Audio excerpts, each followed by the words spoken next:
Bonjour à tous et bienvenue à un autre épisode d'Evelyne et Gabriel font un podcast. Je me présente, Gabrielle Caron, en compagnie de mon amie et co-animatrice Evelyne Ferron. Bonjour! Et aujourd'hui, Evelyne, on a un sujet costaud, là. Ça nous a été beaucoup demandé. Je crois que dans les demandes spéciales qu'on a eues, en tout cas que moi j'ai reçu de mon côté, mais je pense que toi aussi, Moi aussi. c'est revenu souvent. Vous êtes des cochons! Les mœurs sexuelles au fil du temps vous intéressent. Ça, on a compris ça. Alors, on répond à la demande aujourd'hui. On va parler de cul. Langage que vous n'entendrez jamais à Radio-Canada. Oui, on va parler de sexualité et là, il y a tellement de choses à dire. Je sais même pas si on va être capable de couvrir 1/10 de ce dont on a envie de parler. Mais là, dans le fond, notre relation avec la sexualité, là, l'humanité et le sexe ont vraiment une relation amour-haine, j'ai envie de dire. Parce qu'il y a des époques où c'est très ouvert, d'autres époques où c'est très mal perçu, ouvert, perçu, un peu comme un mouvement de balancier, en fait. On aime, on n'aime pas, on aime, on n'aime pas. Par où on commence, Evelyne? Par où on commence? Ben, on peut commencer par l'Antiquité, mais aussi y aller avec l'idée... Commencer avec les perceptions. T'sais, on va se caser, là, parce que, comme tu disais, c'est comme un retour de balancier. C'est que souvent, quand on sent que ça dégénère, souvent la religion, à certaines époques, est celle qui est venue encadrer, mais après ça, c'est les élites politiques, des fois, qui encadrent. Puis quand on encadre trop sévèrement, ben qu'est-ce qui se passe? Ben des fois, il y a une recrudescence de certaines violences sexuelles. Là, il faut contrer ça. Donc, des fois, on a un relâchement qui est souvent lié au fait qu'on veut tempérer des violences sexuelles en permettant plus la prostitution ou plus l'accès, en tout cas, à des services sexuels pour les gens qui n'ont pas de conjointe ou de conjoint. Tu sais, ça, c'est des choses qui reviennent souvent dans l'histoire. Puis, quand on regarde maintenant avec les réseaux sociaux et tout ça, ben, tu sais, très vite, là, avec tous les scandales Facebook, Instagram et tout ça, tu sais, je veux dire, moi, j'ai des photos de Mata Hari, là, j'ai reçu des notifications Facebook disant qu'on avait retiré certaines photos que j'avais utilisées dans le passé sur ma page Evelyne Ferron, historienne, parce qu'elles ne correspondaient plus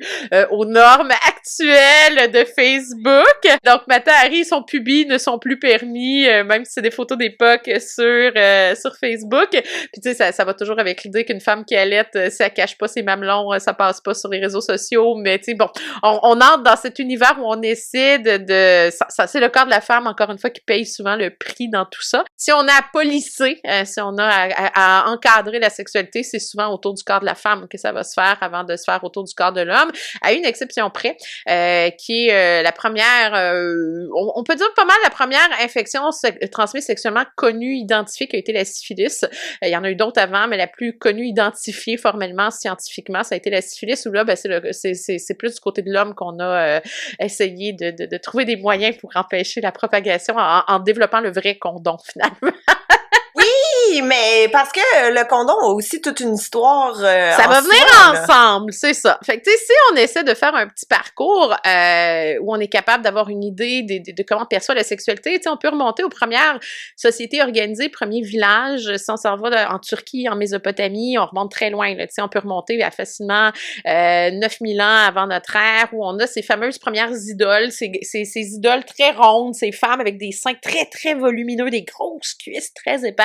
C'est divinité qu'on pourrait appeler féminine ou chtonienne. Chtonienne, c'est que c'est lié à la terre. Et ben pourquoi? Ben ce sont les premières sociétés qui vont se sédentariser parce qu'elles vont délaisser la chasse, la cueillette au profit de l'agriculture. Mais il faut que l'agriculture nourrisse. Alors, il y a des rituels qui vont se mettre en place dans l'espoir que la terre favorise la fertilité, qu'elle nous donne assez de céréales pour manger. Et en même temps, ben, on se rend compte qu'une femme qui est bien nourrie, une femme bien en chair, va généralement donner des enfants qui vont survivre non seulement à la naissance, mais qui vont peut-être survivre jusqu'à l'âge adulte parce que le taux de mortalité infantile est terriblement élevé aussi. Et les femmes permettent de nourrir les enfants. Donc, une femme qui n'a pas de lait parce qu'elle ne mange pas assez, on commence à faire ce genre de corrélation-là quand même assez tôt. C'est là qu'est née la fameuse phrase « tout est dans tout ». Oui, à peu près. Mais ces grosses idoles féminines, les gens sont comme, ben voyons donc, ils aimaient les grosses femmes, puis tout ça, ça n'a pas de lien. Parce que quand je vous dis perception, c'est ça. C'est pas l'idée qu'on avait une espèce de folie au autour de femmes très, très en chair, c'est qu'une femme bien nourrie assurait aussi la descendance, la survie exactement d'une communauté.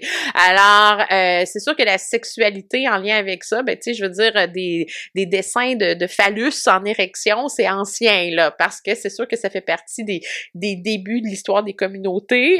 Donc, la reproduction n'est pas vue comme quelque chose de négatif. Et c'est sûr que là, quand on arrive vers des sociétés, des civilisations qui sont plus organisées, ben, on se rend compte que au départ, la sexualité n'est pas un tabou. C'est quelque chose qui est, je dirais, vu comme étant faisant partie de la vie. C'est naturel, la sexualité, tu sais, c'est naturel aussi dans les premières sociétés organisées, premiers villages, bon, on parle de régions où il fait très chaud, très, très sec aussi, on s'habille très peu. D'ailleurs, quand on regarde les dessins, les peintures des premiers vêtements, justement, en Mésopotamie, pensez aux Sumériens, là, qui ont développé l'écriture, aux Babyloniens du côté de l'Irak, ou à l'Égypte, ben, je veux dire, la poitrine féminine dénudée n'est pas nécessairement un signe de dégradation des mœurs. C'est pas sexuel non plus. Pas du tout. C'est le corps humain. On avait fait la chronique sur les seins. Je disais, tu sais, quand le cover du National Geographic était sorti avec le couple Zoulou avec les seins à l'air en Occident, on n'en revenait pas. Mais c'est ça, il faut dire que ces premières sociétés organisées-là sont dans des climats, c'est pour ça que ça se développe dans le croissant fertile, donc Mésopotamie, Égypte, etc.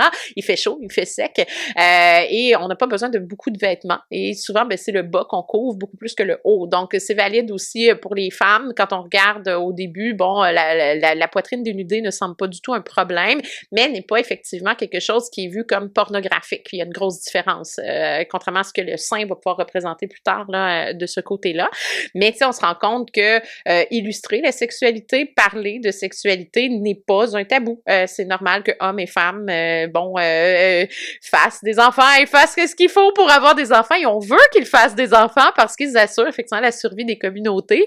Là où on va réglementer, c'est plus au niveau des couples, du mariage. Et en Égypte et en Mésopotamie, entre autres, quand on regarde du côté de Babylone, le divorce sera permis pour les femmes. Fait que c'est plus là, des fois, où on va voir peut-être un resserrement. Mais donc, la sexualité, non seulement elle est permise, mais c'est pas parce que on veut favoriser le développement, disons, de l'espèce qu'on veut nécessairement en avoir 15 à nourrir à une époque d'économie de survie. Donc, c'est sûr que quand on est encore dans une agriculture où des fois une sécheresse déjà met en péril la survie des gens, vous voulez pas des familles de 10, 15 enfants. Alors, vient lié à ça toujours la question de la contraception qui arrive très tôt, en fait. Parce que très vite, on va réaliser que qu'est-ce qui lui donne des enfants? Ben, c'est le sperme. Donc, on associe le sperme automatiquement à la fertilité. C'est pour ça qu'il y a d'anciens rituels, d'ailleurs, des solstices chez les populations celtiques plus tard qui vont impliquer, entre autres, de gens qui vont avoir des relations sexuelles en groupe dans l'espoir que les gens tombent enceintes, les femmes tombent enceintes, où on va mélanger souvent le mélange de liquide corporel féminin et masculin au sol pour que la fertilité des sols corresponde avec la fertilité humaine aussi. Tu sais, on voit que ces liens-là sont quand même assez faciles. Donc, fertilité des sols, agriculture, aide à la fertilité humaine. C'est vraiment un lien qui va se faire très vite, très tôt et qui va rester quand même là très, très longtemps. Et donc, la contraception, ben, très vite, on va comprendre que, tu sais, si on met quelque chose sur le pénis, juste sur le gland, ben, on va pouvoir empêcher probablement la fécondité si on veut pas trop d'enfants. Alors, intestin de mouton, vessie, de différents animaux, pourquoi on prenait ça? Ben, c'est la même chose comme quand on fait les premières saucisses, c'est que c'est élastique et tout ça, c'est facile couvrir juste le gland avec un petit bout de vessie de mouton ou d'autres animaux, peu importe. Fait que là, tous les gars qui chialent que les condoms, c'est pas confortable, là, il y a eu des trucs bien pires avant. Vous auriez préféré la vessie à ce qui va suivre plus tard. Pour vrai. Mais c'est sûr qu'on a compris ça. L'Égypte, si tu te rappelles de mon premier passage à Trois-Bières, je t'avais traumatisé avec l'Égypte qui a été assez rapide sur la protection féminine, où on sait qu'au fil du temps, on va développer aussi ce qu'on appelle un PCR, qui est, oui, effectivement, de la merde de crocodile enrobée de miel. On fait une petite boule avec ça, puis on insère ça jusqu'au col de l'utérus. Et pendant longtemps, on voyait ces recettes-là dans les papyrus, puis on était comme, mais pourquoi ils pensaient que ça allait empêcher d'avoir des enfants? Et ce sont des analyses en laboratoire, parce que c'est bien précisé que c'est de la merde de crocodile, pas autre déjection animale, c'est vraiment de la merde de crocodile. Et les analyses en laboratoire ont démontré que la merde de crocodile, de par l'alimentation du crocodile, elle est terriblement acide, ce qui a un effet spermicide. Alors, sans être efficace à 100%, les Égyptiens avaient bien compris que, exceptionnellement, ça tuait le sperme. Mais est-ce qu'on a des données sur les femmes qui ont fait des vaginites suite à Non, ça. j'aurais bien aimé. Non, on n'en a pas, malheureusement. Mais ils devaient faire des infections, ça n'a pas d'allure. Ben, c'était collé avec du miel. Tu sais, je vous ai vu que c'est très acide. Peut-être pas nécessairement, parce que, tu sais, si on avait fait tant que ça, on ne l'aurait pas utilisé, ça aurait très vite été mis de côté aussi. Donc, ça veut dire que c'était relativement correct. Tu sais, c'est sûr qu'on n'a pas toutes ces données-là, malheureusement. Tu sais, sur le suivi médical de est-ce que le PCR est lié, et ce ne sont probablement pas toutes les femmes qui l'ont utilisé non plus.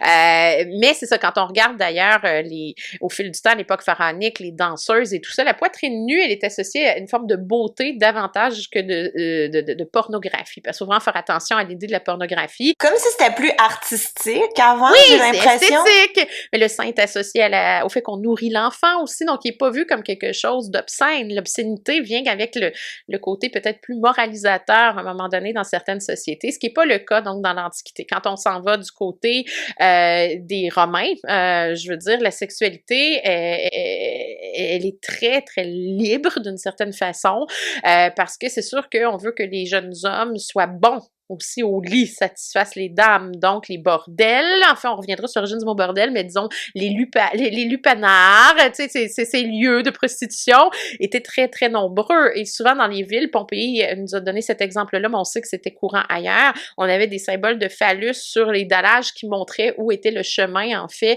de la maison de prostitution, puis à Pompéi, ben on a même toutes les positions que les prostituées peuvent faire, qui impliquent entre autres des cunnilingus, des choses comme ça, on a le visuel de toutes les positions que les prostituées peuvent prendre. Donc, vous choisissez un peu comme au lieu de votre menu McDo à la carte, vous dites, ah, moi, aujourd'hui, j'ai goût de la gâter plutôt que ce soit elle qui me gâte, je prends le cunnilingus. C'est ta. Un beau menu, j'aime pas ça. Mais on y est, je veux dire, c'était bon pour les voyageurs. Il y avait beaucoup quand même de voyages au sein de l'Empire romain. À un moment donné, c'est très multiculturel. Donc, il y en avait dans plein de villes, en fait, de ces maisons de prostitution. Mais c'était vu comme faisant partie intégrante de services qu'on offre aussi aux voyageurs qui, pendant longtemps, sont sur des bateaux pendant des mois, n'ont pas pu, en ont besoin quand ils arrivent. Mais c'est une forme d'éducation sexuelle aussi. Ce qui veut dire que pour les adolescents, c'était une façon de comprendre ce qu'était le sexe. On se faisait enseigner le sexe dans ce genre de lieu-là, ce qui fait que quand venait le temps peut-être de se marier, on allait moins décevoir les dames. Faut aussi comprendre que pour les Romains, la sexualité n'est pas tabou, mais le phallus en érection n'est pas juste lié à la sexualité, parce qu'on le voit partout, là, on a des images de lampe à l'huile là, avec le dieu Mars qui a l'air d'avoir un pénis de 2 mètres de long, là, ça impressionne toujours un peu. Si vous aviez vu l'expo Pompéi au Musée des Beaux-Arts de Montréal, vous en avez vu une certaine collection. Pour les Romains en particulier, c'est qu'à un moment donné, après un pillage par les Gaulois en 387 avant notre ère, c'est devenu une façon de dire nous sommes des dominants et non pas des dominés, donc nous sommes des pénétrants et non pas des pénétrés. Ici, ce n'est pas sexuel comme symbole, c'est un porte-bonheur, en fait, le phallus en érection. Donc, il y a ça d'un côté. Mais de l'autre, c'est qu'à Rome, le mariage est politique ou économique, ce qui veut dire que souvent, t'es une jeune fille, t'as tes menstruations, ton père dit « Hey, moi, je produis de l'huile d'olive. » Lui, il y a une compagnie de bateaux. Je veux pas que ça me coûte cher vendre mon huile d'olive en Méditerranée. Tu vas l'épouser.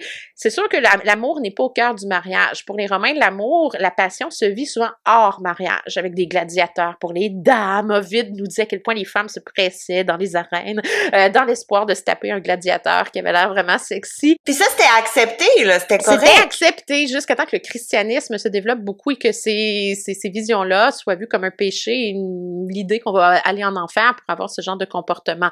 Donc, c'est sûr qu'on veut que les couples, par contre, mariés aient des enfants, des citoyens. Il y a une volonté politique de produire des citoyens, mais on peut accepter que les couples aient effectivement des aventures hors mariage si c'est un mariage qui ne fonctionne pas. Il y a des couples qui ont été matchés, qui ont bien fonctionné, puis il y en a d'autres pour qui, je veux dire, ils sont ensemble pour la politique, mais je veux dire, sinon, madame se tape un esclave de maison, monsieur a quelques maîtresses un peu partout. C'est sûr qu'on veut pas que ce soit public, mais c'est accepter et tolérer que l'amour et la passion, souvent de par comment le mariage fonctionne dans la société romaine, puissent être vécus hors mariage. Et donc, c'est sûr que les Romains n'ont pas des familles très nombreuses non plus. On veut pas avoir 10-15 enfants. Alors, ils utilisent abondamment, justement, les vessies, tout ça pour couvrir le gland. Mais on sait aussi qu'il y a des femmes qui utilisaient des plantes abortives si jamais il y avait malheureusement, un bébé non désiré de peut-être une relation extramaritale qui était pas bien vue.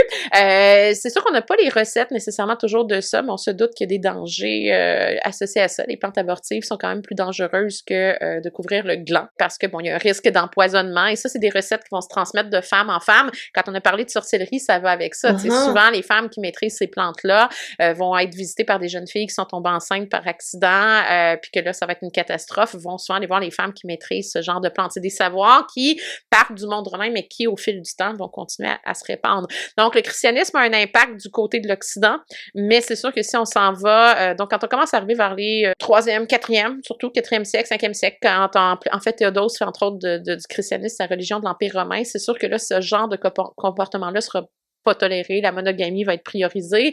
On va voir un peu la même chose du côté du Moyen-Orient avec l'islamisation et les califats qui vont commencer à se développer un peu partout, bien que les califes, eux, ont des harems. Avant d'embarquer dans les harems, là, on dirait que la religion, justement, là, qui va prôner la monogamie aussi, va aussi enlever le plaisir dans le sexe. Tu sais, parce que avant, il y avait, moi, ce qui m'a surpris dans ce que tu as dit, c'est que il y avait aussi le plaisir de la femme qui était important. Tu sais, savoir satisfaire sa conjointe et tout, tandis que après, j'ai l'impression que quand l'Église arrive, ben il y a plus la notion de plaisir dans le sexe, c'est vraiment pour procréer. Oui, c'est la procréation, puis c'est sûr que ici l'Église catholique est un petit peu plus sévère, je dirais au départ que les normes islamiques qui elles vont se développer, être plus sévères au fil du temps, ou dans le privé, dans la sphère privée, on intervient moins. Mais c'est sûr qu'avec le développement graduel au Moyen Âge de l'Église catholique du côté de l'Occident, on veut un contrôle sur tout. Et on veut éviter la débauche, mais on veut que les gens produisent des enfants jusqu'à temps que la femme soit ménopausée. Tu sais, ces idées-là qui vont d'ailleurs exister beaucoup au Québec jusqu'à la Révolution tranquille. Tu sais, il y a des femmes qui ont été mises en danger ou qui sont décédées en couche parce que l'Église disait, ben, il faut faire des enfants quand même. Personnellement, je l'ai vécu. Là. Ma grand-mère, le médecin avait dit à mon grand-père, si tu fais un enfant de plus, tu meurs. Mon grand-père a été un des premiers à acheter des condoms dans son village. Ça passait pas très, très bien dans les années 50 d'acheter des condoms dans un village. Là. Il a été un petit peu ostracisé pour l'avoir fait, mais lui, il s'est dit, moi, j'ai 6 enfants, je suis heureux, j'aime ma femme, je veux pas la perdre, je suis désolée, mais j'écouterai pas le curé. Puis il est plus jamais retourné à l'église, d'ailleurs, mon grand-père, à cause de ça, parce que le curé lui martelait que ma grand-mère devait continuer à faire des enfants malgré tout, puis que ça mourait, ben c'était Dieu qui en avait décidé ainsi. Tu sais, je veux dire, c'est des choses qui vont perdurer très, très longtemps. Mais oui, mais moi, je me souviens d'histoires que j'ai déjà entendues, justement, des curés qui allaient dans les maisons puis qui faisaient « Hé, madame, votre petit dernier à 3 ans, là, serait peut-être temps d'en avoir un autre. » Mais il y avait une politique ici d'une colonie qui voulait augmenter sa démographie, l'Église était aussi un outil politique dans un contexte comme ça. Fait que il y a beaucoup c'est multifactoriel tout ça. C'est ce que j'essaie de dire. Ça va changer d'une région à l'autre, d'une époque à l'autre. Des fois, ça diminue, des fois, ça augmente. Et ce qui est vrai pour monsieur, madame, tout le monde n'est pas toujours vrai pour l'élite. Quand je disais que justement, les califes, eux autres, vont avoir des harems, c'est qu'il faut qu'il y ait quelqu'un qui règne. Donc, et comme le taux de mortalité infantile reste même au Moyen-Âge très élevé, ça prend beaucoup de descendants pour s'assurer que il y ait un héritier du sang du calife ou du roi au Moyen-Âge qui va être sur le trône. Ce sont des enjeux. C'est pour ça qu'après le Moyen-Âge, quand on arrive Renaissance, époque moderne, la question de la maîtresse royale devient importante parce que si la reine n'est pas capable de donner des enfants ou donne juste des filles, il faut qu'il y ait d'autres femmes qui puissent fournir des héritiers au trône venant de la lignée masculine. Tu sais, il y a tout ça là, qui entre dans le fait qu'on peut pas dire qu'il y a une norme qui s'applique à tout le monde. C'est vraiment pas vrai. Comment ça fonctionnait, les harems? Ceux qu'on connaît le mieux, ce sont ceux de l'Empire ottoman. Donc, quand on est rendu, à l'époque de François Ier, il y a Soliman le Magnifique. On est au 16e siècle, du côté le fameux palais de Topkapi, qui était absolument magnifique. Les harems, en fait, c'est que, ils sont là, oui, pour assurer une descendance au sultan. Donc, il y a des garçons, surtout. Et les femmes qui vont donner des garçons vont monter en échelon dans le harem. Le harem, dans le fond, c'est géré souvent par la mère du sultan. Et à un moment donné par la grande épouse royale si la mère du sultan décède. Et souvent, ce sont des filles qui ont été kidnappées après des conquêtes territoriales. Fait que dans les harems, entre autres, des sultans ottomans, on avait plein de jeunes filles des Balkans, de la Grèce, de plein d'endroits parce qu'elles avaient les yeux bleus, mettons, des choses comme ça, puis c'était très exotique. Mais tu sais, quand on a parlé des Vikings, c'était déjà ça, tu sais, je veux dire, les Vikings fournissaient déjà ce genre d'esclaves-là au monde arabe, fait que tu sais, c'est pas nouveau, là, pas du tout. Sauf que, tu sais, je veux dire, c'était luxueux, les harems, mais il y avait une hiérarchie. Donc, il y avait les favorites du sultan qui, donc, avaient une position enviable, et si elles donnaient des enfants, elles avaient une meilleure position aussi. Si c'était des fils, ben, elles montaient encore plus en échelon. Ce qu'on voyait aussi du côté de la Chine impériale, soit dit en passant, pour les empereurs, c'est exactement le même genre de système. Et ce qu'on verra du côté des Moghols en Inde, pensez au Taj Mahal. Le Taj Mahal, il a été construit après le décès de la favorite d'un sultan moghol, mais je veux dire, il y avait tout un harem derrière. Tu sais, Mumtaz Mahal, c'était une parmi tant, mais c'est celle qu'il préférait. Donc, si tu es favorite, c'est sûr que tu montes les échelons. Et l'objectif de plusieurs de ces femmes-là qui vont donner des fils, c'est d'être épousées. Donc là, si t'es épousée, tu sors du harem, tentes vraiment comme au palais, où là, tu peux avoir une influence politique aussi. D'ailleurs, ça a été assez rare, mais Soliman le Magnifique a accepté d'épouser une esclave de son harem, Roxolane, parce qu'elle lui a donné des fils, mais parce qu'il aimait beaucoup son esprit aiguisé, intellectuel, politisé. Il trouvait qu'elle lui donnait des bons conseils. Donc, elle a réussi ce que là où plusieurs ont échoué dans les harems. Mais c'est sûr qu'il y avait de la compétition entre les filles, ça jouait vache dans ces harems-là. Il y avait des empoisonnements, mais ce sont des femmes aussi qui s'entraînent entre elles à satisfaire le sultan. Un sultan va te favoriser si au lit T'es bonne. Voilà, si tu lui donnes non seulement du plaisir, mais si tu as la conversation, parce qu'il veut pas juste du sexe, en fait, parce que ça, c'est facile, mais tu sais, si tu le divertis bien, donc il y a la musique, quand là-dedans, ce sont souvent des musiciennes, on leur enseigne des instruments, un peu comme les geishas. Si tu es capable de faire des desserts intéressants, donc dans les cours impériales en Chine, c'était un peu ça aussi, tu sais, si t'étais bonne cuisinière, puis t'arrivais à faire une petite surprise sucrée pour l'empereur, ben des fois, t'es comme « Oh, ça, c'est pas pire! » Tu sais, voilà, on y va avec au-delà du sexe dans le contexte des harems, mais c'est sûr qu'au-delà des harems, c'était la monogamie que l'islam va évidemment mettre en avant-plan, et la relation sexuelle est gardée dans le privé. Il y a pas, on n'étale pas la relation. Et au sens en Occident, bien que l'Église en vienne à dire qu'il y a même des positions sexuelles qui ne sont pas acceptées, comme donc la levrette, se le faire par en arrière, il y a juste les animaux qui font ça, fait que nous, on fait pas ça les hommes, tu vois le genre. Tu sais, je veux dire, monsieur, madame, tout le monde dans le grange sur une botte de foin, ils s'en foutaient un petit peu, tu sais. Ouais. Au pire, une confession au prêtre après. Mais c'est sûr que l'Église a réalisé que ce contrôle-là de la sexualité avait des problèmes quand on arrive au 12e siècle, en particulier les années 1100, avant qu'on arrive à la peste, il y a eu une grosse remontée démographique parce qu'il fait plus chaud, en fait. Donc, on a plus de nourriture, ça va bien. Et c'est le développement des grandes villes aussi médiévales qui arrive à ce moment-là. Et donc, plus de commerce, plus de voyageurs. Et là, justement, on a vu une augmentation des viols, des agressions sexuelles par des gens qui ne pouvaient pas, en fait, se soulager après des longs voyages, souvent. Et c'est comme ça que l'Église va tolérer les maisons de prostitution. Et pourquoi on les appelle des bordels? C'est qu'ils vont devoir être en bordure des villes. Ils ne pourront pas être à l'intérieur des villes. Alors, à l'extérieur de la ville, ce genre de maison-là sera toléré pour justement permettre à certains hommes de se défouler pour ne pas avoir de problème d'agression sexuelle, de violence sexuelle, parce qu'on n'offre pas aucun service dans les villes. Donc, tu vois, l'Église a été obligée de plier, entre autres, sur quelque chose comme ça. Et c'est ce qui fait que en Occident, les maisons de prostitution vont exister à partir de ce moment-là. Donc, le lupanar romain revient, en fait, mais est toléré et accepté. Et souvent, on va s'assurer qu'il y en ait un proche des ports, parce que c'est souvent les matelots qui ont fait du 2-3 mois en mer, surtout quand on va commencer à s'en aller vers l'Inde, et après, bon, la prise de Constantinople, quand arrive l'Amérique, ce sont de très, très longs voyages, là. Donc, et ces hommes-là sont pognés sur des bateaux, pas de femmes. C'est pour ça que les femmes n'étaient pas permises à bord, c'est qu'on avait trop peur des violences sexuelles à bord. Entre autres, du côté de la France, la législation était très sévère, on en a déjà parlé, je me rappelle. Ça va tout ensemble. Donc, on essaie de protéger contre les violences sexuelles, mais pour le faire, souvent, il faut qu'on relâche sur l'offre. Un peu. C'est ça, sur l'offre sexuelle. Ça va comme un peu ensemble, et c'est un peu dans ce contexte-là qu'arrive ce qu'on avait peut-être jamais vu, qui est ou du moins jamais compris comme ça, qui est la maladie transmise sexuellement. Christophe Colomb et ses hommes vont arriver dans plein d'îles un peu partout. Il y a plusieurs théories sur la source. Je dirais que comme il y en a plusieurs, je passerai pas sur tout ça, mais une chose est certaine, c'est que les hommes de Colomb, lorsqu'ils vont revenir en Italie et en Espagne, ils vont aller dans différents ports, en fait, la première chose qu'ils font en arrivant, c'est qu'ils vont dans les bordels, et là, ils vont transmettre aux prostituées une maladie transmise sexuellement qu'on appelle la syphilis, et qui, pour l'homme, laisse je dirais des signes physiques un petit peu plus visibles. Et les prostituées, ils savent pas, là. Fait que là, ils passent. Il y a plein d'hommes, de matelots qui passent comme ça, et eux autres rentrent dans leur pays. Et là, c'est comme ça que la syphilis se répand comme une traînée de poudre, en fait, au 16e siècle en Europe. Ça va devenir assez problématique. On cherche des solutions pour faire disparaître les espèces de petits boutons qui apparaissent sur le pénis, et on suggère soit de le tremper dans le mercure, ouch, ou dans du vin blanc. Pardon, attends.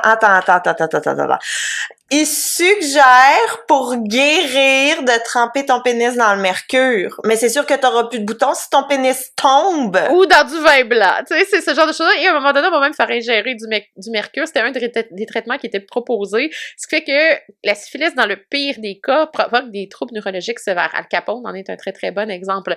Mais c'est difficile de savoir si c'est le mercure au 16e, 17e siècle qui est responsable des troubles neurologiques ou la syphilis, tu vois. Ouais, un peu pour cette raison.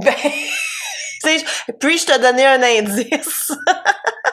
Et c'est un peu comme ça qu'intervient Gabriel Fallope, qui est celui qui a donné son nom au trompe de Fallope, donc qui est un médecin italien, en fait c'est Fallope, va essayer de comprendre la transmission de cette maladie-là qui fait des ravages partout en Europe. D'ailleurs, on suspecte que François Ier a eu la syphilis parce qu'il est disparu à un certain temps de la vie publique, on pense qu'il s'est peut-être fait traiter, c'est pas nécessairement démontré, et c'est comme ça que Gabriel Fallope va faire une des premières études cliniques en lien avec la sexualité, où il va dire, bon, alors, juste couvrir le gland, ça ne marche pas. C'est pas assez pour empêcher la propagation, et comme on voit des boutons et tout ça sur l'ensemble du pénis, ça veut dire qu'il faut le couvrir au complet. Et c'est comme ça qu'il fait le test de ce qui deviendra graduellement le condom, où il va être en lin, lavable et réutilisable. Donc, oui, c'est ça, ceux qui chialent contre un petit morceau de latex, là. Mais oui, mais c'est parce que le lin, ça doit tout laisser passer, là. Non, c'est un tissage très serré, mais tu sais, le but là ici, c'est pas tant d'empêcher la reproduction, tu vois, c'est plutôt d'empêcher la transmission d'une maladie en couvrant le pénis au complet. Tu sais, la technologie va évoluer au fil du temps. Puis il avait mis des petits rubans roses sur les gars qui acceptaient de le porter pour plaire aux dames, que ce soit plus drôle. Et l'étude clinique fonctionne. Donc, en fait, ce qu'ils réalisent, c'est que les hommes qui ont toujours porté, dans le fond, ce petit camouflage sur le pénis au complet, contrairement à ceux qui en portaient pas du tout, qui couvraient juste le gland avec intestin, vessie, etc., eux, il y en a qui ont eu la syphilis, qui l'ont attrapé, alors que ceux qui portaient un petit capuchon complet, dans le fond, eux n'ont jamais attrapé la syphilis. Donc, il est en train de démontrer que la syphilis se transmet sexuellement, mais qu'en couvrant complètement l'organe masculin, on protège à la fois les dames et on protège l'homme. À un moment donné, on va comprendre qu'on pourrait utiliser justement un intestin au complet, comme on fait pour des saucisses, pour recouvrir le pénis au complet. Ça peut fonctionner aussi. Casanova, qui arrive plus tard, qui est notre libertin par excellence, disait « Je n'arrive pas à croire que je suis obligée de m'enfermer dans un bout de peau morte pour montrer que je suis bien vivant. » Il aimait pas ça, finalement, mais parce qu'il aimait être libertaire, il aimait butiner de fleur en fleur, pour se protéger contre la syphilis, il le faisait. Alors, à un moment donné, au 18e siècle, on a des beaux petits écrins avec, c'était peint, il y avait des dessins là-dessus, puis là, tu gardais ton condom et tu le relavais. Il va falloir, en fait, non seulement l'arrivée du caoutchouc, mais le procédé de vulcanisation qui le rend élastique. Là, on est rendu, là, dans les années 1910, là, quand ça commence à arriver, où là, on va commencer à avoir le vrai condom, là, avec, Durex en particulier, là, qui va être une des premières compagnies. Puis on va très vite comprendre que c'est efficace aussi pour couvrir les canons pendant la Première Guerre mondiale des fusils, parce que ça rouille dans l'eau, dans les tranchées et tout ça. Donc quand on couvre les canons, on les protège de la rouille. Il va y avoir un double effet. Ben voyons, tu parles d'un beau... d'une belle polyvalence. Merci, caoutchouc. Mais moi, je veux revenir aussi aux prostituées dans les bordels. Est-ce que ces femmes-là pouvaient vivre leur vie? Est-ce qu'être prostituée, c'était un travail comme marchande de poissons, ou elles étaient ostracisées? C'est très variable. Des fois, elles étaient ostracisées, des fois pas. Ça dépend des sociétés, ça dépend des époques, ça dépend des lieux aussi. Dans les petits villages, des choses comme ça, ça dépend de à quel point l'Église ou la religion ça imprègne aussi un lieu, et les mœurs et la moralité qui vient avec ça. Fait que je te dirais que c'est très variable. Et c'est sûr que il y a une différence entre la prostituée dans une maison de prostitution, dans un bar de route d'un petit village au Moyen-Âge, où effectivement elles vont rester là puis sont pas très bien vues. Surtout que les femmes personnes mariées, des fois, les détestent parce que peut-être des petits... elles suspectent des fois que le mari, n'étant pas satisfait, aille voir ailleurs, alors que arrive un nouveau phénomène à partir de la Renaissance, qui est la maîtresse royale, entre autres à la cour de France, même les cours d'Angleterre aussi, on va voir ça, bon, en Espagne, Portugal, où pour assurer une descendance, ben, on va commencer à légitimer, en fait, les maîtresses royales. Le roi a une épouse officielle, une reine, des fois il peut en avoir plus qu'une, selon les circonstances, mais il va aussi essayer d'assurer sa descendance en choisissant des favorites parmi la cour. Donc là, ici, ce sont des femmes de la noblesse, donc parce qu'elles sont de la noblesse, elles sont moins jugées. Ça passe. Et si elles donnent des enfants, ben là, on entre dans un univers où ces femmes-là ben, vont être privilégiées, vont avoir plein d'appartements dans les palais, ou vont avoir leur propre palais, tu sais, Gabrielle d'Estrée et compagnie. C'est un de mes personnages préférés, Gabrielle d'Estrée. Mais c'est ça, là, ça c'est un autre volet, on ira vers les intrigues de cour, il y a ça dans une autre... Oui, on fera un épisode sur les favorites royales, en fait, ça, on en aurait à dire. Mais la maîtresse, c'est ça, fait qu'elle est plus légitime, c'est sûr qu'à la cour, on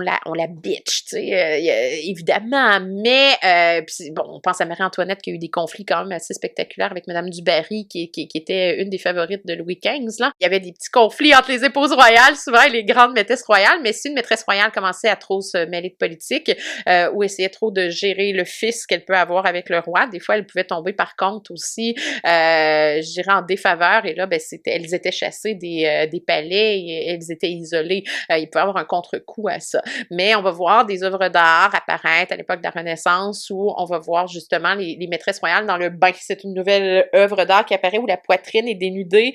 Mais on en avait parlé avec Catherine de Médicis et Diane de Poitiers, qui était la maîtresse royale. Ouais, mais c'est pas juste Diane de Poitiers, il y a plein de peintures comme ça où les maîtresses vont être représentées dans le bain, la poitrine dénudée, pour montrer qu'elles fournissent des héritiers. Donc, elles sont fertiles, elles peuvent donner des héritiers à la couronne. Donc, il y a un style quand même qui vient avec ça. Mais c'est ça, là, quand tu commences à entrer là-dedans, ben, c'est ce qui fait que rendu à l'époque de Louis XIV, avant qu'il rencontre Madame de Maintenon, il se calme énormément. Ça batifole à Versailles, là. On se lâche lousse. On se lâche très lousse, là. Et les maîtresses, justement, pour garder l'attention des rois, ils ont été quand même assez forts.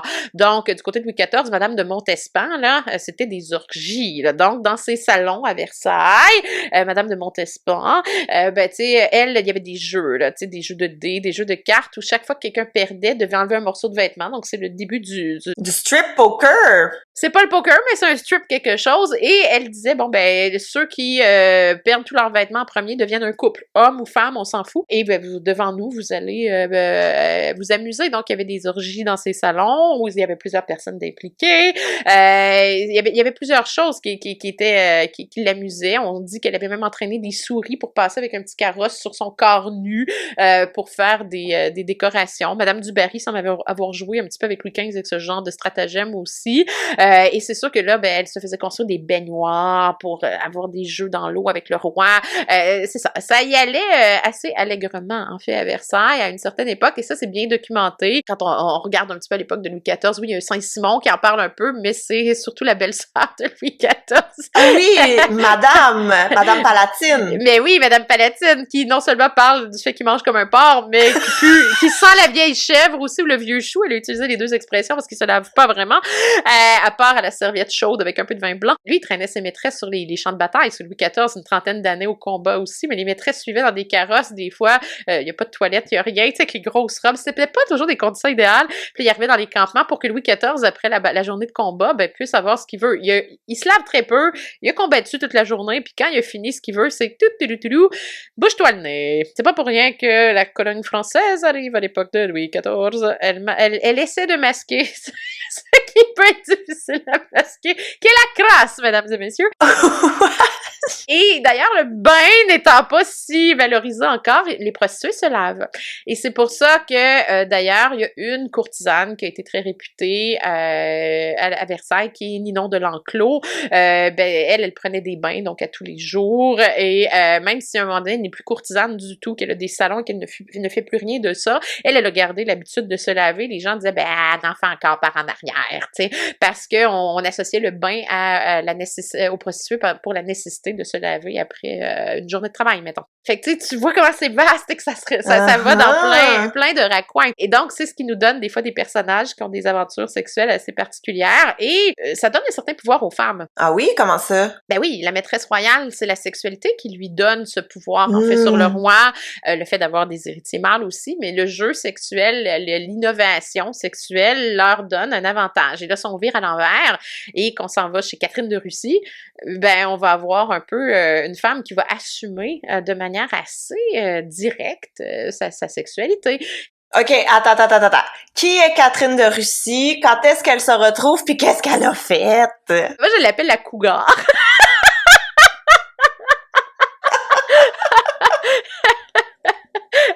J'adore ça me parle déjà. Cougar avant l'heure, Catherine de Russie, ben tu sais, on est au 18e siècle, siècle des Lumières. D'ailleurs, Voltaire et elle vont correspondre beaucoup. Tu sais, bon, Catherine de Russie, les arts et tout ça. Donc, Catherine de Russie, qui au début est mariée à un tsar qui s'appelle Pierre, qui est le fils de Pierre le Grand et qui est un peu, cinglé. C'est The Great sur Amazon Prime, qui a joué, mais avec humour, et on n'est pas du tout dans les vrais faits historiques, mais on joue beaucoup avec humour.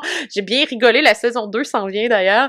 Ça, c'est sur Amazon Prime, et c'est très rigolo, mais on joue pas du tout dans la bonne histoire de Catherine de Russie, là. T'sais, on se promène beaucoup, mais c'est très divertissant. Catherine de Russie qui a été une très, très grande souveraine, là. Très grande souveraine qui tient les rênes de son empire, on peut dire ça comme ça, très solidement. Elle avait un mari qui était un incapable et qui va s'arranger justement pour faire un coup d'État et prendre le trône grâce à son premier amant qui est Grigori Orlov. D'ailleurs, on parle du diamant Orlov, il va lui donner, en tout cas, il y a beaucoup de bijoux qui s'échangent entre les amants à ce moment-là.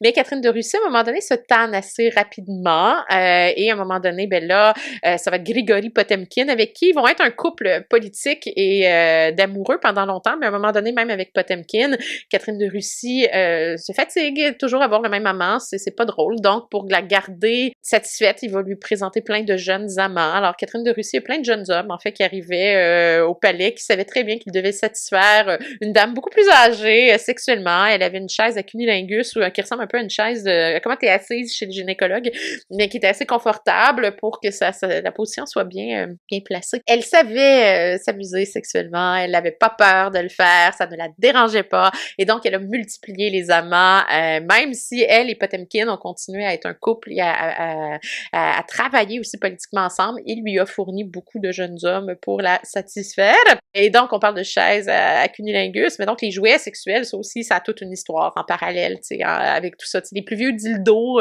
sont chinois, en pierre. Mais ça, c'était poli, j'imagine? Oui, c'est de la pierre lissée, exactement. Pierre polie, très polie. Les Japonais, les dildos en bois, même les samouraïs et tout ça, ben t'as lu Shogun, donc t'as eu un petit lien avec ça, ou c'est pas du tout un tabou. Ça, on en parle comme à chaque épisode. S'il vous plaît, allez lire Shogun, là, pour que vous compreniez toutes nos références. Tu sais, c'est sûr que même au Japon, la sexualité est pas du tout un tabou. En fait, la santé sexuelle, elle est importante, que ce soit celle des femmes ou des hommes, et donc le dildo n'est pas du tout un tabou dans ce genre de société non plus. Donc, les jouets sexuels, ça existe à travers. Tu sais, Catherine de Russie n'arrive pas avec une innovation du jour au lendemain non plus, tu sais. Il y avait même déjà en Chine des espèces de petits anneaux pour serrer le pénis pour retarder les éjaculations. C'est très ancien, là, ça date de l'Antiquité. Mais c'était fait en quoi? En pierre? Non, les anneaux étaient faits avec des nerfs d'animaux. Fait que, tu sais, les jouets sexuels, ce que je veux dire, c'est que ça a une longue histoire. Ben, d'ailleurs, si on remonte à l'Égypte ancienne, le mythe d'Isis et d'Osiris fait référence à un dildo, déjà, aussi chez les Égyptiens. Dans les mythes des origines, en Égypte ancienne, toujours ce lien pour expliquer la fertilité des sols, on disait que, ben voilà, au tout début, quand le dieu Ré a eu ses premiers enfants, ses premiers dieux, ben, entre autres, il y a eu des frères et sœurs qui étaient des couples en même temps, là, Isis et Osiris, Seth et Nephthys. Et le dieu Osiris a été choisi pour être le premier roi d'Égypte d'après le mythe. Et son frère Seth est évidemment jaloux parce que c'est inévitable. Et c'est comme ça qu'il avait prévu de tuer son frère. Donc, à un banquet, il lui aurait présenté un magnifique coffre plein de pierres précieuses. Il aurait dit, si quelqu'un ce soir peut se coucher dans ce coffre-là et s'insérer parfaitement, je lui donne. Et évidemment, il était fait sur mesure pour Osiris.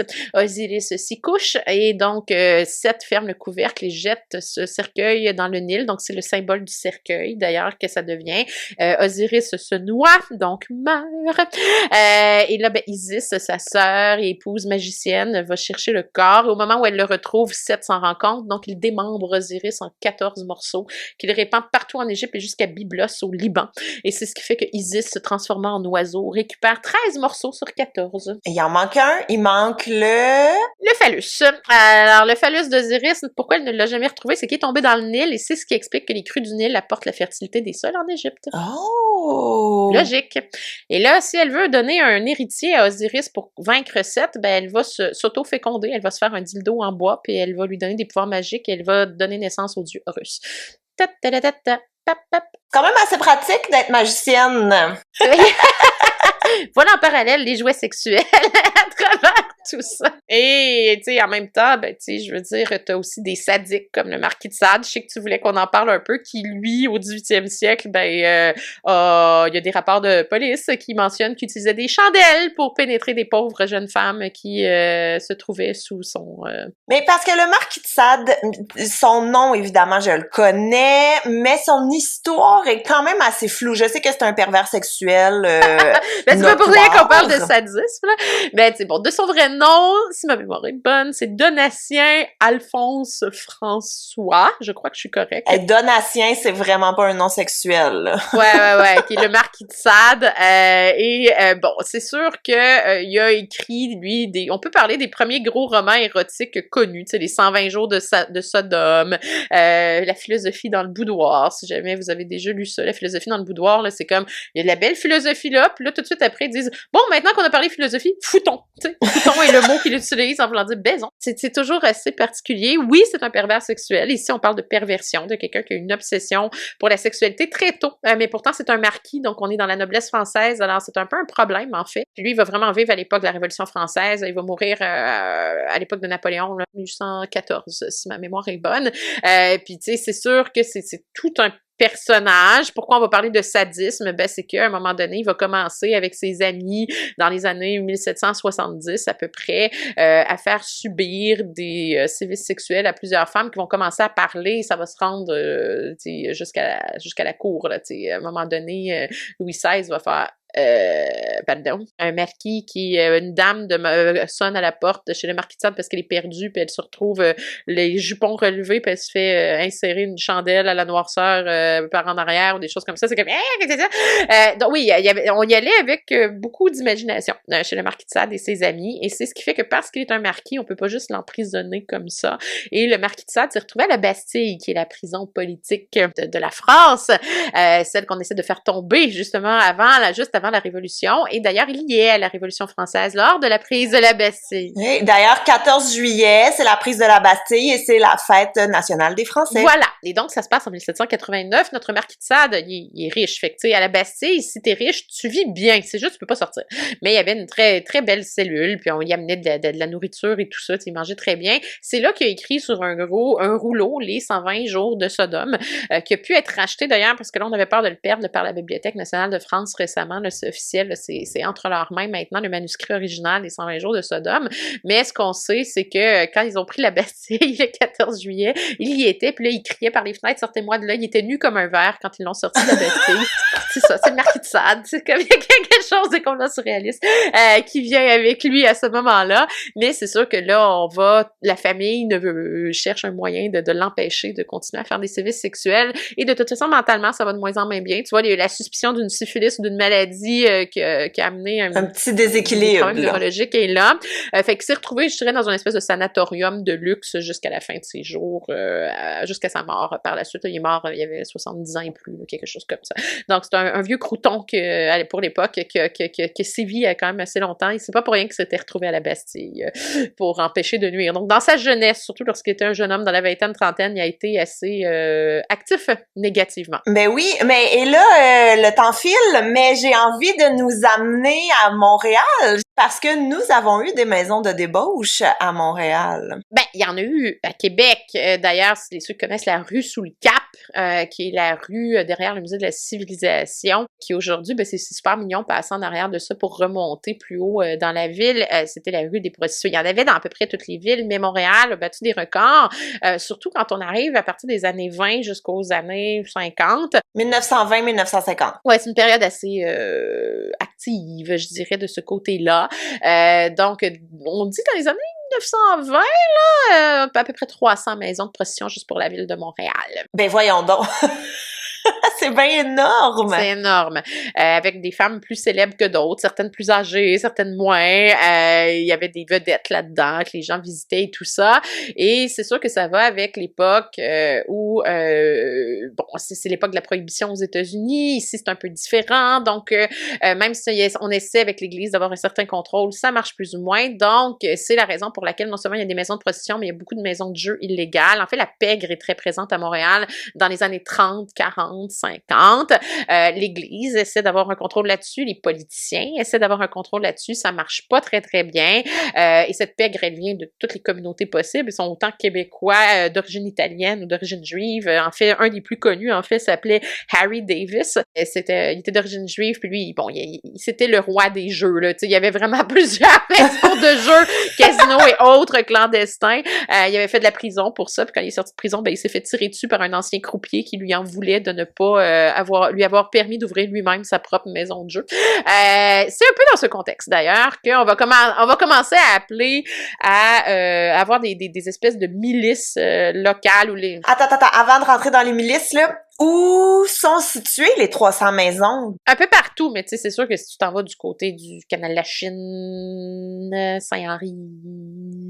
OK, c'est pas au centre-ville nécessairement, là. La rue Ontario était connue pour une adresse, il me semble que c'est quelque chose comme 312, j'ai oublié honnêtement, mais la rue Ontario-Ouest avait ces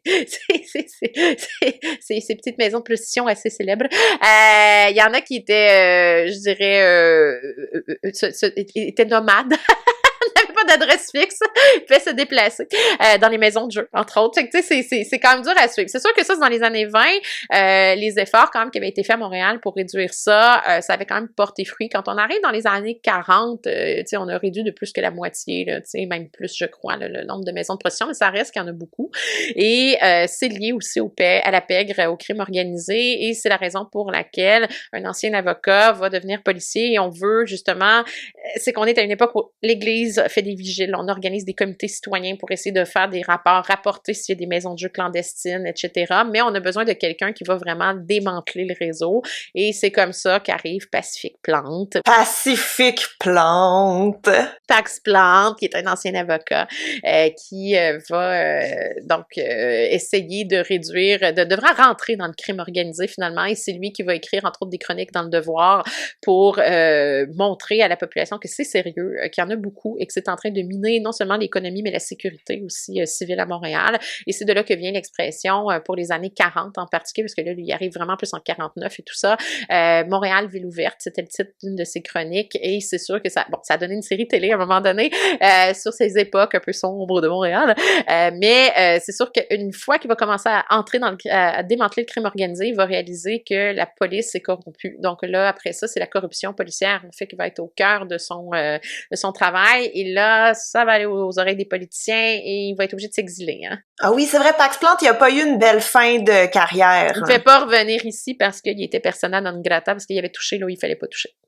Il était en train de démontrer des liens de corruption entre la police et certaines élites politiques et Jean Drapeau voulait plus le voir. Quand Jean Drapeau arrive à Montréal, il fait comme toi, là. Tu t'en vas. Mais Pax Plante, évidemment, n'œuvrait pas seul, donc il y avait une milice avec lui. Comment ça fonctionnait? Comment ça s'appelait? Ben en fait, t'avais hey boy, là, j'essaie de me rendre rapide. Il y avait le comité de moralité publique. C'est ça que tu essaies de me faire dire? Ben, j'imagine. C'est toi qui ouais. connais les choses. Non, mais c'est parce que ouais, mais pas tout, c'est ça, tu sais, je m'en rappelle plus. Parce que, avant qu'il arrive, il y avait une ligue de vigilance qui était plus organisée par l'Église. Mais après ça, il y a eu, en fait, sous lui, c'est un comité de moralité publique. On va aller vers ça. Ou dans les années 50, effectivement, il y a des vigiles qui sont organisés, des vigiles citoyennes, mais l'Église est derrière. Hein, et puis, il faut qu'ils collaborent avec l'Église catholique qui veut aussi enrayer un petit peu ce phénomène-là. Il travaille avec des médecins aussi qui, des fois, voyant des prostituées ou autres, ont une idée de où se trouvent certaines maisons de débauche. Fait que c'est comme tout un espèce de petit réseau de gens qui veulent démanteler ce qui est en train de corrompre l'économie, mais aussi une forme de santé publique à Montréal qui travaille de concert pour ramener un certain ordre, mais une certaine moralité aussi. C'est pour ça que je te parle de ligue de moralité. Ouais, il me semble que moi, j'avais déjà vu Esquad de la moralité. Ça peut aller avec la ligue, ouais. Tu sais, j'imagine que les deux noms devaient être acceptables dans un cas comme ça. Mais tu sais, c'est sûr que là, ils vont faire des descentes, tu sais. Mais c'est ça, c'est que là, à un moment donné, en tombant là-dedans et en démantelant des réseaux qui sont menés par la pègre, le côté sombre de l'histoire de Pax Plante, c'est qu'au début, il est un héros, oui, mais quand il commence à montrer les liens avec la police avec ça, et donc la corruption au sein des unités policières, là, ça dérange. Et là, c'est comme ça que sa carrière se termine en « quitte le Québec, on veut plus te voir ici, tu es trop assidu dans ta vision de la moralité. » Trop curieux, trop... tu comprends pas les limites, Pax. Voilà! Donc, Jean Drapeau va te montrer la sortie. Il y a un peu de ça. Écoute, on arrive à la fin, là, parce que on pourrait en parler encore vraiment longtemps, mais... On en fera d'autres. C'est un buffet que vous nous offrez avec des sujets comme ça, là. En terminant, là, sur tout ce dont on vient de parler, est-ce qu'il y a un petit truc que t'aimerais rajouter ou que t'aimerais préciser, ou peut-être que t'aimerais nous laisser des petits points pour le prochain épisode? Ben, c'est ça. Moi, je me dis, Saint-Valentin, on fera un spécial. On essaiera d'aller de ce côté-là, parce que le côté qu'on n'a pas le temps d'aborder, c'est l'accès, justement, peut-être à la pornographie qui arrive plus tôt qu'on pourrait l'imaginer. Que ce soit en peinture, au départ, que ce soit en sculpture, peut-être aussi. Et à un moment donné, arrive la photographie au 19e siècle, où là, il y a tout un autre univers qui va s'ouvrir du point de vue de l'érotisme, de la photo érotique, puis tu sais, de personnages qui, à cette époque-là, c'est le 19e siècle, ben là, c'est les grandes horizontales. Donc, les grandes maîtresses d'une élite couronnée qui visite, entre autres, la France, où la prostitution est beaucoup plus accessible que l'Angleterre, où un Édouard VII, fils de la reine Victoria, visite énormément de bordels en France. Donc, on a tout un univers qui est le 19e. C'est les Matahari de ce monde, c'est Colette à un moment donné, c'est toutes des choses comme ça. C'est trop gros pour que je puisse faire ça là. Donc, le sujet des grandes horizontales au 19e siècle. Oui, des courtisanes. On avait déjà effleuré le sujet dans un autre de nos épisodes sur, je vais dire le tourisme, mais je suis pas certaine à 100%. Je n'ai pas fait les grandes horizontales avec toi, ça c'est certain. Non, mais t'avais parlé de Colette de Matahari puis des petites cartes postales érotiques qui m'avaient beaucoup fait rire parce que, mon Dieu, qu'une cheville, on n'est plus rendu là. Il y a ce volet des femmes qui vont réussir justement à se faire vivre littéralement par ces hommes couronnés ou de la haute noblesse européenne parce qu'elles vont savoir les satisfaire dans le privé. C'est ça, on les appelle les grandes horizontales parce que oui, elles avaient l'air bien pompeuses, couvertes de bijoux et de fourrures et de robes à la mode quand l'homme les gâtait, mais dans le fond, comme une prostituée, elle s'allongeait pour obtenir ses richesses. Ben, écoute, appelons cet épisode « Introduction à la sexualité » parce que il y en a vraiment beaucoup à dire. Ouais, puis j'ai effleuré, hein, là, il y a plein de gens qui vont peut-être voir m'écrire en disant « Mais vous avez pas d'ici, puis là, c'est pas... » Je n'ai fait qu'un survol. Mais oui, écrivez dans les commentaires les compléments d'information, si vous voulez, là. Comme ça, on aura de la belle lecture à faire en bonus. Evelyne, encore une fois, merci beaucoup de nous avoir partagé ton expertise. M'a fait plaisir! Ça, c'est le genre de sujet pour lequel on peut parler longtemps, comme tu vois. Merci à vous de nous avoir écoutés à la maison et on se dit à très bientôt pour un autre épisode d'Evelyne et Gabrielle font un podcast. Bye! Bye, bye!